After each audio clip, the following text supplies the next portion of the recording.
तुमचं वीज बिल जास्त येतंय तर हा व्हिडिओ शेवटपर्यंत बघा, कारण की मी सांगणार आहे 10 मुद्दे जे तुम्हाला वीज बिल कमी करू शकतात आणि लोक हे चूक करतात.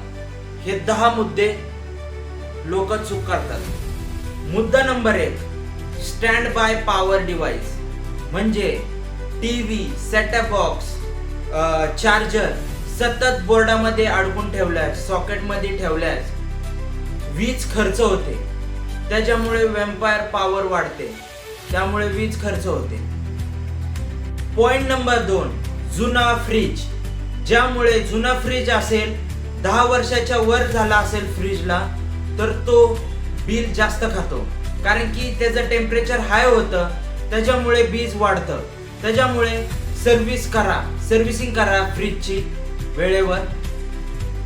Point number 3, AC temperature. AC 16 वर लावणारे लोक नुकसान करतात, वीज जास्त वाढते. त्याच्यामुळे 24 किंवा 26 वर लावा, आपली रूम कूलिंग होईल आणि आपलं बिल पण कमी येईल. पॉइंट नंबर 4, जुनी वायरिंग, खराब वायरिंग, लूज कनेक्शन. त्याच्यामुळे बिल वाढू शकते, लिकेज करंट होतो, त्यामुळे सतत बिल वाढत जातं.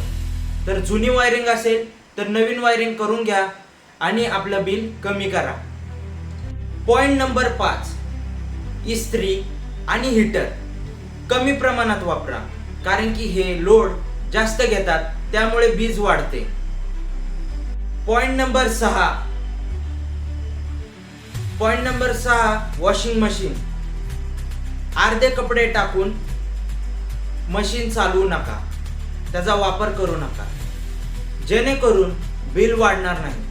पूर्ण फुल मोड मध्ये ठेवा, फुल लोड द्या, पूर्ण कपडे टाका आणि मग मशीन चालवा, जेणेकरून वीज बचत होईल.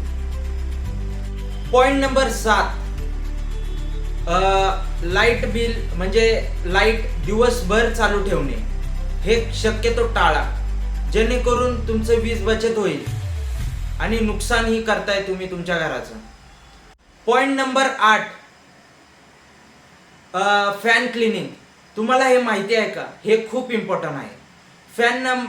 फॅन क्लिनिंग नसेल तर तो फॅन फुल पॉवर घेतो, जेणेकरून तुमचं बिल वाढू शकते. पॉवर घेतो, लोड जास्त येतो फॅनवर, त्यामुळे लाईट बिल पण वाढू शकते. त्यामुळे फॅन पूर्णपणे क्लीन करा, ज्याच्यावरची घाण काढा, म्हणजे फॅन फ्री राहील, त्यामुळे बिल पण कमी येईल. पॉइंट नंबर 9 जे आहे डुप्लिकेट अप्लायन्सेस.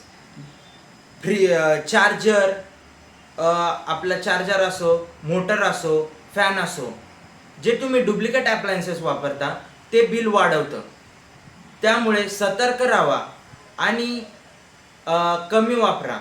असे अप्लायन्सेस घातक आहेत, त्यांनी बिल वाढते. Point number 10, meter fault. Meter fault म्हणजे मित्रांनो की तुमचं एक काम करा, तुम्ही मीटर चेक करा. एकदा मीटरचं मेन स्विच ऑफ करून बघा. मीटर चालू असल्यास मीटर फॉल्ट पण असू शकतो. आणि मला पार्ट 2 साठी आता कमेंट करा आणि मला सांगा तुमच्या घरात हे प्रॉब्लेम येतात का, सातत्याने येत आहेत का? तर येत असतील तर सतर्क राहा आणि आपल्या चॅनलला पार्ट 2 साठी सबस्क्राईब करा, जेणेकरून पार्ट 2 मिस नाही व्हायला पाहिजे. आणि आत्ता शेअर करा मित्रांनो. तर टेक केअर.